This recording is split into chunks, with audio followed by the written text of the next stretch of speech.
গভীর রজনীতে আল্লাহর নবী বিশ্ব নবী রাহমাতুল লিল আলামিন হুজরা শরীফ থেকে প্রচন্ড শীতের মধ্যে বের হয়েছেন। এমনি তাকায়া দেখে একজন বাঁকা হয়ে দাঁড়াইছে, সোজা হয়ে দাঁড়াতে পারে না, কাপড় এইভাবে ধরে রেখেছে। দাঁড়ায় বলেন, আসসালাতু ওয়াসসালামু আলাইকা ইয়া রাসূলুল্লাহ। আল্লাহ নবী বলেন, কে রে তুমি এত গভীর রজনীতে আমাকে সালাম দিচ্ছ? আল্লাহর নবী যেই মাত্র জিজ্ঞাসা করলেন, উনি ডাক দিয়ে, হুজুর আপনি কি আমাকে চিনতে পারেন নাই? আমি আব্দুল্লাহ। আল্লাহর নবী বলেন, কোন আব্দুল্লাহ? ওগো নবীজি, কিছুদিন আগে ইসলাম ধর্ম গ্রহণ করেছি। আমার নাম ছিল আব্দুল উজ্জা, আমি আপনার নামটা পরিবর্তন করে আব্দুল্লাহ রেখেছেন, আমি সেই আব্দুল্লাহ। বলেন, আমার আব্দুল্লাহ তো ধনী বাপ চাচা, তার বাপ চাচা ধনী ব্যবসায়ী ছেলে, সকাল বিকাল কাপড় পরিবর্তন করে আসতো। আজকে তো দেখা যায় গায়ে কাপড় নাই, একটা কাপড়ের টুকরা পরিধান করা, সোজা হয়ে দাঁড়াতে পারে না, তার লজ্জাস্থান খালি হয়ে যায়, হাত দিয়ে ধরে রাখছে কোনো রকমে কাপড়ের টুকরা। আল্লাহর নবী বলেন, আমার আব্দুল্লাহর এই অবস্থা কেন? শীতের মধ্যে তরতর করে কাঁপতেছে, কিন্তু কোনো কথা বলে না, কোনো ডাক দেয় না। নবী গো, অপেক্ষায় বসে আছি, কোন সময় আপনি বের হবেন? আপনার নুরানি চেহারা যদি এক নজর দেখতে পারি, তাহলে আমার অন্তরে আর কোনো দুঃখ থাকবে না। আল্লাহর নবী বলেন, কি হলো তোমার এই অবস্থা কেন? আব্দুল্লাহ, হুজুর আপনার দরবারে কেন আসা যাওয়া করি? আমার চাচা আমাকে বলেছেন বাড়ি ছেড়ে দিতে হবে, আর না হয় মুহাম্মদের দরবার ছেড়ে দিতে হবে। নবী গো, আমি ঘোষণা দিয়েছি, প্রয়োজন বুঝে আপনার বাড়ি কেন তামাম পৃথিবী ছেড়ে দিতে পারি, কিন্তু একটি মুহূর্তের জন্য বিশ্ব নবীর দরবার আমি ছাড়তে পারবো না। আমাকে বাড়ির থেকে বের করে দিয়েছে, বের হওয়ার সময় বললো, কাপড় চোপড় গুলো দিয়ে যাও, এগুলো তো আমাদের। উদ্দেশ্য হইল আমি উলঙ্গ হয়ে গেলে এটা যাব না, লজ্জায় তখন করে বসে থাকবো, আপনার দরবারে আসবো না। আমি তখন আমার চাচাকে জানিয়ে দিলাম, ওগো চাচা, কাপড় হারাতে পারি, ইজ্জত সম্মান হারাতে পারি, আমি সর্বহারা হতে পারি, কিন্তু আল্লাহর কসম ঈমান হারা এক মুহূর্তের জন্য হতে পারবো না। হ্যাঁ দাদা, আজকে যদি শরমের আর ইজ্জতের বয়ে কাপড়ের জন্য আমি ঈমান হারা হয়ে যাই, মৃত্যুর পরে কবর থেকে উলঙ্গ হয়ে আল্লাহর দরবারে উঠব, উলঙ্গ অবস্থায় জাহান্নামের মধ্যে দেওয়া হবে। ওগো আল্লাহর নবী, আমার কাপড় চোপড় গুলো রেখে দিয়েছে, আমি আমার মার সামনে দাঁড়ায় বললাম, মা গো, ওর মা একটা কাপড় দেন না, আমি আমার লজ্জাস্থান রেখে বিশ্ব নবীর দরবারে যাব। ওগো মা, একটা নজর যদি আল্লাহর নবীকে দেখতে পারি, তাহলে আমার মনে আর কোনো ব্যথা থাকবে না। এই বলে হুজুর আমার মা একটা কাপড় দিয়েছেন, কোন রকমের লজ্জাস্থান রেখে আপনার হুজুরের সামনে এসে বসে আছি। কোন সময় আপনি বের হবেন, আপনার চেহারা মুবারক একটা নজর দেখার জন্য বসে আছি। নবীজি তার করুণ কাহিনী শুনে বিশ্ব নবী পর্যন্ত চোখের পানি রাখতে পারলেন। আল্লাহ নবী ডাক দিয়ে বলেন, আব্দুল্লাহ আমার ঘরে আয়, হুজুরের শরীফে আয়, এই নে আমার ব্যবহারের দুইখান কাপড় তোরে দান করলাম। নবীজির দুইখানা কাপড়, ব্যবহারের কাপড়ের দাম আছে না নাই? এরপর থেকে আব্দুল্লাহ জুল বাগাদাইন হয়ে গেল। খালি আব্দুল্লাহ না, এমন টাইটেল লাগছে। আল্লাহ নবী আব্দুল্লাহ বল, তোর কোনো আকাঙ্ক্ষা আছে নি? আব্দুল্লাহ হুজুর, দুনিয়ার কোনো আকাঙ্ক্ষা নাই, আপনার কাছে আমার একটা দরখাস্ত। ওগো নবীজি, আপনি বলেছেন শাহাদাতের মরণ হইলে মরণের কষ্ট হয় না, আপনি বলেছেন শাহাদাতের মরণ হইলে কবর গেলে মুনকার নাকির আসে না, আপনি বলেছেন শহীদ হয়ে মরলে কিয়ামতের মাঠে কোনো হিসাব কিতাব হবে না, বিনা হিসাবে জান্নাতে যাবে। তাই আমার দরখাস্ত, ওগো নবীজি আপনি আল্লাহর কাছে বলুন আমার শাহাদাতের কামনা যেন মহান আল্লাহ কবুল করে নেন। নবীজি দোয়া করে দিলেন, দোয়া রসুলের দোয়া, হাত উঠাইতে দিদি আর তো কবুল হইতে। আল্লাহ নবী বিশ্ব নবী রাহমাতুল লিল আলামিন দোয়া করে দিলেন। এখন আব্দুল্লাহর জন্য দোয়া কেমন কবুল হয়ে গেছে। তবুকের যুদ্ধে গেলেন, কিন্তু তবুকের যুদ্ধটা হইল না, ফিরে আসবেন। আব্দুল্লাহ রাস্তার মধ্যে অসুস্থ হয়ে গেলেন, সেখানে তিনি ইন্তেকাল করলেন। আল্লাহ নবী ঘোষণা দিয়েছেন, আল্লাহর রাস্তায় যখন মানুষ বের হয়ে যায়, রাস্তায় মারা গেল শাহাদাতের সওয়াব তাকে দেওয়া হয়। আমার আব্দুল্লাহকে গোসল দাও, কাফন পড়াও, আমি নিজে জানাজার নামাজ পড়াবো। নবীজি নিজে জানাজার নামাজ পড়াইয়া লাশ যখন কবরের দিকে নিয়ে যায়, নবীজি পিছনে পিছনে যায়। কবরের পার গেলে পড়ে ডাক দিয়ে বলেন, সাহাবীরা রে, কেউ কবরে নামবে না, আমি তার কবরে নামবো। নবীজি আব্দুল্লাহ রাদিয়াল্লাহু আনহুর কবরে নামে দুই কান হাত উপর দিকে বাড়ায় দিয়ে বলেন, রে আব্দুল্লাহ, সাহাবীরা দে লাশটা আমার হাতে দে। একটু জোরে কর না, দে আমার আব্দুল্লাহর লাশ আমার কোলে ছেড়ে দে। নবীজির কোলে ছেড়ে দিলে নবীজি এইভাবে লাশটা উপর দিকে উঠাইয়া আকাশের দিকে তাকায় বলে, আল্লাহ আমি আব্দুল্লাহর প্রতি খুশি, তুমিও খুশি হয়ে যাও। আল্লাহ এখন আব্দুল্লাহর লাশটাকে আমার কোল থেকে তোমার রহমতের কোলে আমি স্থানান্তর করতে চাই।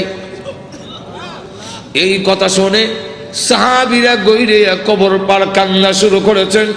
বিশেষ করে সাদ ইবনে আবি ওয়াক্কাস রাদিয়াল্লাহু আনহু ডাক দিয়ে বলে, মাটিতে গইরে কান্না আর বলে, আব্দুল্লাহ রে, এই লাশটা তোর না হইয়া আমার যদি হতো রে, আমার ভাগ্য কত ভালো ছিল রে আব্দুল্লাহ। এই লাশ তোর না হইয়া আমার যদি হতো, যেখানে আল্লাহর নবী বলতেছেন, আল্লাহ আমি খুশি, মেহেরবানি করে তুমিও আমার আব্দুল্লাহর প্রতি খুশি হয়ে যাও। ভাইরা আমার, লক্ষ্য করে দেখুন, এইভাবে অনেক ঘটনা সারা রাত বললেও তো শেষ হবে না। এইভাবে বাড়ি ঘর ছেড়ে দিয়েছেন আল্লাহর দ্বীনের জন্য, ইসলামের জন্য, আল্লাহ নবীর জন্য। কিন্তু আবু লাহাবের ছেলে যেমন বাবা তেমন ছেলে উতবা আল্লাহ নবীর সামনে গিয়ে বলে, ওগো মুহাম্মদ, আপনার আল্লাহ টাল্লাহ এগুলো আমরা মানি না। আর তো জোরে কর না। আর নবীজির সামনে দাঁড়ায় বলে, আপনার দুই মেয়েকে তালাক দিলাম। নবীজির তাফসীরে মাযহারিতে লেখে, আল্লাহ নবীর উপরে হামলা করে টান দিয়ে জামা ছেড়ে ফেলেছে। নবীজি চোখের পানি ছেড়ে দিয়ে কাঁদলে, হ্যাঁ প্রভু, আমার জামা ছিঁড়েছে, এই জন্য আমি ব্যথা পাইনি। আমি কত আঘাত খাইলাম তোমার দ্বীনের জন্যে, তোমার জন্যে, তোমার দ্বীনের জন্যে যদি আমি কষ্ট পাই, আমার তেমন কষ্ট লাগে না। ও প্রভু, আমার মেয়েকে তালাক দিয়েছে, এই জন্য দুঃখ লাগে নাই, দুঃখ লেগেছে। আমার সামনে যদি তোমাকে কেউ অবজ্ঞা করে, তোমাকে অপমান করে, আমি রাসূল কখনো বরদাস্ত করতে পারি না। ভাইরা আমার, বাস্তবিকই যাদের ভিতরে ঈমান আছে,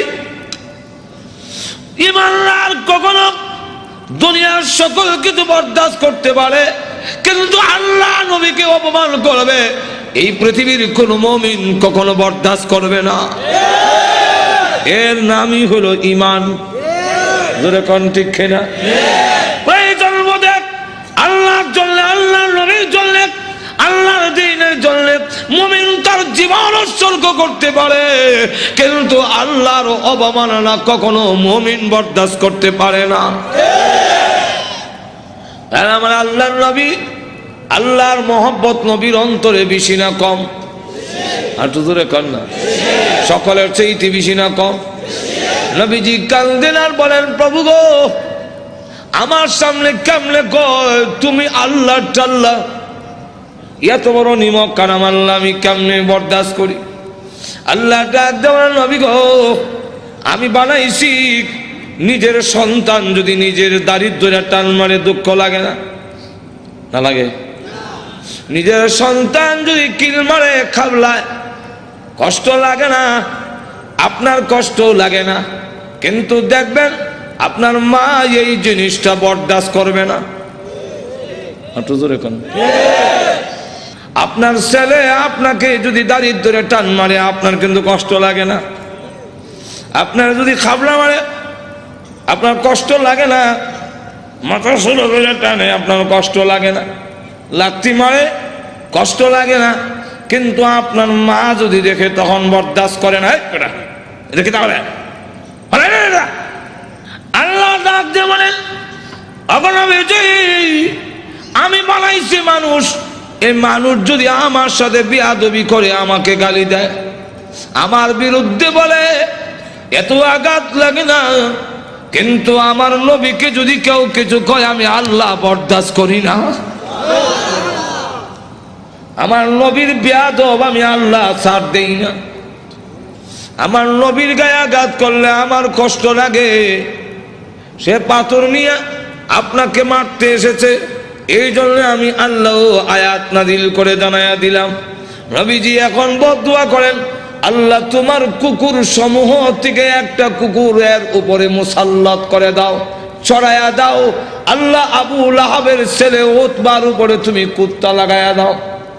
আল্লাহ নবীর দোয়া হোক বদদুয়া হোক, জবান থেকে বের হতে দেরি হয়, আল্লাহর দরবারে তা কবুল হইতে একটা মিনিট দেরি হয় না। আর না হয় উমর যেখানে তরবারি নিয়ে গেলেন নবীকে মারার জন্য, ঘুরে গেল আর একদিকে, ঘরের কাছে গিয়ে শুনে, সামনে গিয়া শুনলো যে তোমার বোনের জামাই মুসলমান হয়ে গেছে। সেখানে গিয়ে যখন ঘরের সামনে দাঁড়াইছে, শুনে ঘরের ভিতর থেকে কোরআনের আওয়াজ আসে। হ্যাঁ, কিসের আওয়াজ? আস্তে আস্তে পড়তেছে, আউযু বিল্লাহি মিনাশ শাইতানির রাজীম। উমরকে কি পড়ে কলজা দিছিল না? বিসমিল্লাহির রহমানির রহিম।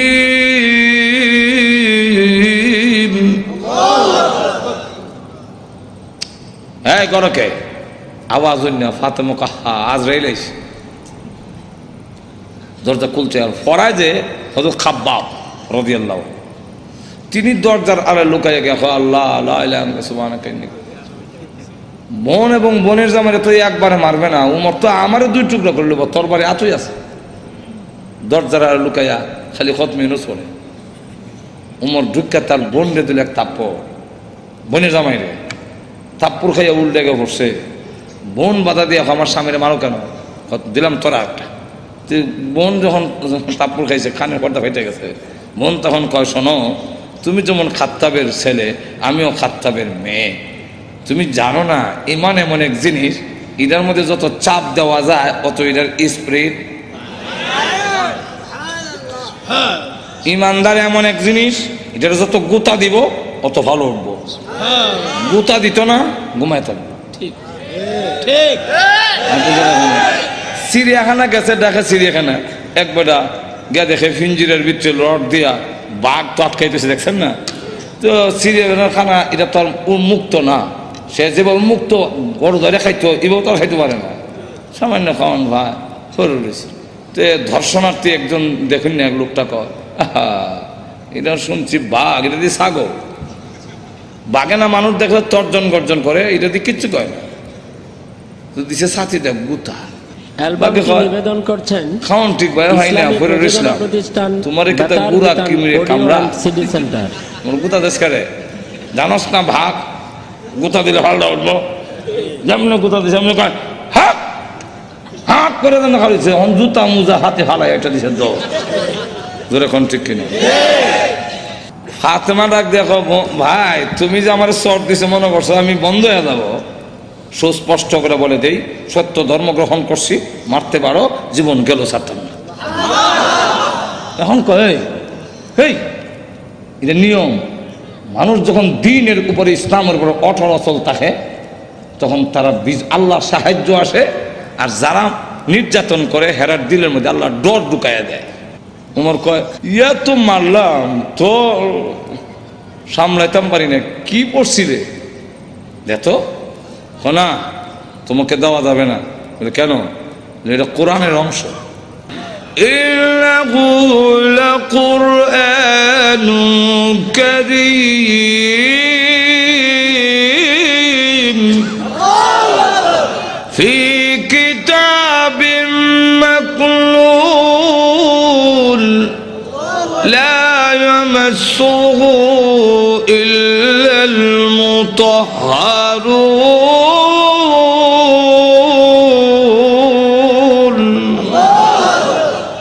সম্মানিত কোরআন লোহে মাহফুজে সংরক্ষিত, এটা স্পর্শ করা যায় না অপবিত্র অবস্থায়। তখন কি করতে হবে? বলে গোসল করে আও, কাফেররা তো মুত্তা ফানি লয় না, তুমি মুত্তা পরিষ্কার হয়ে আও। দিছে এখন বেরাইছে কোরআন পড়ে, তাহা মা আনজালনা আলাইকাল কুরআনা লিতাশকা। পড়তে পড়তে যখন ওই আয়াত পর্যন্ত গেছে, ইন্নানি আনাল্লাহু লা ইলাহা ইল্লা আনা ফা'বুদনি।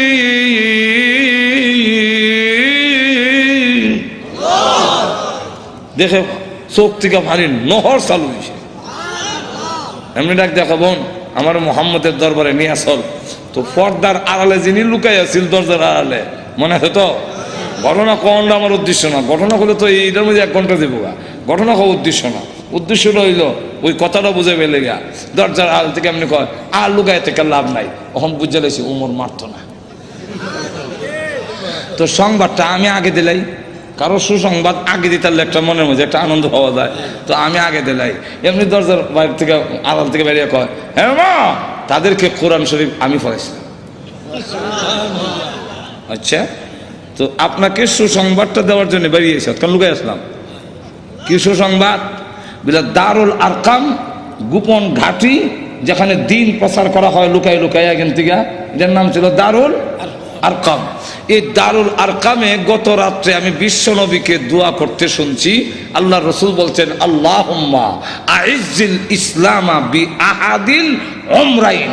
আল্লাহ 2টা উমর থেকে একটা উমর ইসলামের ভিতরে এনে ইসলামের শক্তিশালী করে দাও। একটা হলো উমর ইবনুল খাত্তাব, আর একটা হলো উমর ইবনে হিশাম, যার টাইটেল হলো আবু জেহেল। আগে আসলে আবুল হেকম, এরও নাম উমর, আর এই আমিরুল মুমিনিন উনার নামও উমর। আল্লাহ রসুল বলেন, এই 2টা উমর থেকে একটা উমর আমারে দাও। আল্লাহ রাব্বুল আলামিন মনে হয় গত রাত্রের রসুলের দোয়াটা তোমার বেলায় কবুল হয়ে গেছে। কথাটা বুঝছেন তো? রসুল দোয়া করতে দেরি হয়, বোধ দোয়া হোক এরকম। তো এই অবস্থায় দোয়া যখন বোধ দোয়া হোক আর দোয়া হোক কবুল হয়ে যায়, রসুল যখন কইয়া দিলেন কুকুর সমূহ থেকে একটা কুকুর সরাইয়া দাও, এখন দেখেন কি হয়। আবুল আহাবের ছেলে উতবা, সে সিরিয়ার থেকে ব্যবসায়ী কাফেলা নিয়ে আসতেছে। রাস্তার এক জায়গার মধ্যে বিশ্রামের জন্যে তাদের গমের বস্তা, খেজুরের বস্তা তৈছে। এমনি দেখে পাহাড়ের টিলার মধ্যে একটা ভাগ বৈশা, খালি মাথা ঘুরাইয়া আবু লাহাবের ছেলে উতবারে ভালো করে দেখে, যেমন বোঝা যায় গোয়েন্দা অফিসার আসামি দেখতেছে। এমনি সে ডাক দিয়া কয়, ও আমার সাথীরা, বাঘ যেইভাবে আমার দিকে চায় এতে বোঝা যায় মুহাম্মদের বদদুয়া কবুল হয়ে গেছে। তো রসুল তো বলছিলেন কুকুর, এখন তো বাঘ, তো উল্টা দি না, উল্টা না, রসুল কুকুর দিয়া বাঘই বুঝাইছেন। হেরাও বুঝছে, এর কারণ রসুল বাঘ কইয়া কুকুর কইয়া কুত্তা বুঝাইলেন কেমনে? কুকুর মানে বাঘ, বাঘ মানে কুকুর, 2টার একটা মিল আছে। কি মিল? চতুষ্পদ জানোয়ারের মধ্যে কুত্তা হাও আলগি দিয়া পেশাব করে, আর বাঘও হাও আলগি দিয়া পেশাব করে। তাহলে মুতায় মুতায় 2টার একটা মিল আছে। হাইওয়াতুল হাইওয়ান নামক কিতাবের মধ্যে এই ইয়েটা দিচ্ছেন, কথা বুঝছেন? এখন আসুন, তাহলে দেখা গেল এই অবস্থায় সকলে আপনি আমাদের ছেলে, সর্দারের ছেলে, আপনার সিকিউরিটির ব্যবস্থা আমরা করব। আপনি ভয় পাচ্ছেন কেন? সিকিউরিটি তারা করবো। সিকিউরিটি, কত সিকিউরিটি বন্দুক লয়ে খারাপ হিসেবে যায়, লোক নাই, মানুষ নাই, গেল এরকম বহুত ঘটনা। আটজন এখন না, গজব আসবার হইলে ফিরাইতে পারে না। এমন দেখা গেল সিকিউরিটি দিব, তখন তারা সব গমের বস্তা বুঝলেননি আর খেজুরের বস্তা একখানে একত্রিত করে একটা উঁচা পাহাড়ের টিলার মতো মানে সেখানে জায়গা করে দিয়ে বলেন আপনি সেখানে ঘুমান, আমরা নিচেরা ঘুমাবো। বাঘের নিয়ম হইল আগে যারে পায় তারে খায়, তা আমাদেরকে খেয়ে না মেরে খাবে, এর আগে তো না। ঘুমান মানুষ সব ঘুমাইছে, হ্যাঁ নাক ডাকা। যখন নাক ডাকা আরম্ভ হয়েছে বাঘে কয় আমার যাওয়ার টাইম হয়েছে। আল্লাহ যাইবার আগে গন্ধটা তোর নাক ফিট করে দেয়, এই গন্ধে যারে পাবি তারে ধরবি, উল্টা পাল্টা ধরিস না। বাঘ গিয়া যতদিক ঘুমাইছে সবটিকে চেক করে, কারণ প্রত্যেকের শরীরে আলাদা একটা ছোট সময় বাইসাব যখন কোথায় গেঞ্জি রানরে আমার গেঞ্জি রানিচ্ছেন, এখন কোন গেঞ্জি আব্বার কোনটা বাইসাব বুঝতাম কেমনি, আর নিলে থাপ্পর খাম উল্টা হল্টা নিলে তো নাকও লাগাইতাম, নাকও লাগাই বুঝতাম এটা আব্বার গেঞ্জি এটা বাইসাব গেঞ্জি, গন্ধের শরীরে একটা গন্ধ না। তো বাঘে গিয়ে সবচেয়ে চেক করে গন্ধ তো মিলে না, আমার আসামি কো মাথা ঘুরাই দেখে বস্তার ঘুরে একটা ঘুমায় নাক ডাকাইতেছে, তাহলে এটা দেখে বেরি লাভ দিয়ে বস্তার ঘুরছে, ওইটা নাক লাগাইতে এই যে আমার আসামি বলা হচ্ছে। নিচে নিয়া মাথা এখানে, পা এখানে, হাত এখানে, নারী বুড়ি এখানে, আলাদা আলাদা করিয়া মাছের ভাগার মতো ছড়াইয়া বাঘ আবার গিয়া টিলাত বৈশা পলকহীন দৃষ্টিতে তাকে রয়েছে। এরা ঘুম থেকে উঠতে যখন চিৎকার দিবে আমি আনন্দ করব, আল্লাহ এবং নবীর দুশমনরে আমি খতম করেছি। এরা ঘুম থেকে সিকিউরিটি দিল, সিকিউরিটি আমাদের শেষ করে ফেলেছে, আমি করছি। আল্লাহ তখন আয়াত নাযিল করলেন, এই হলো শানে নজর, আয়াত নাযিল করে বলে কুতিলাল ইনসানু মা আকফারাহু,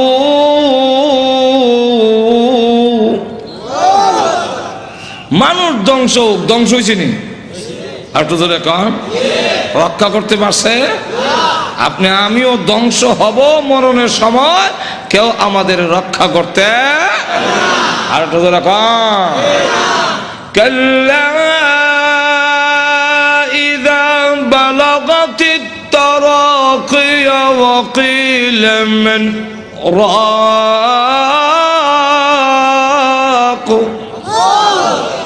যখন কন্ট্রোলারে জান আসবে কেউ রক্ষা করতে পারবে না। আল্লাহ তখন আয়াত নাযিল করে বলেন কুতিলাল ইনসান, মানুষ ধ্বংস হোক, মানুষ বড় অকৃতজ্ঞ। এখন আল্লাহ এক একটা নিয়ামতের কথা তুলে ধরে বলেন তুই যে অতিকৃতজ্ঞ হইলে একটু চিন্তা করলি না, মিন আইয়ি শাইইন খালাকা, তুই কিসের তৈরি, তোরে কি দিয়ে বানানো হইলো, এটার জবাব আমরা দিতে পারবো না, কারণ আমি জানি না তুই কি দিয়ে বানিয়েছেন।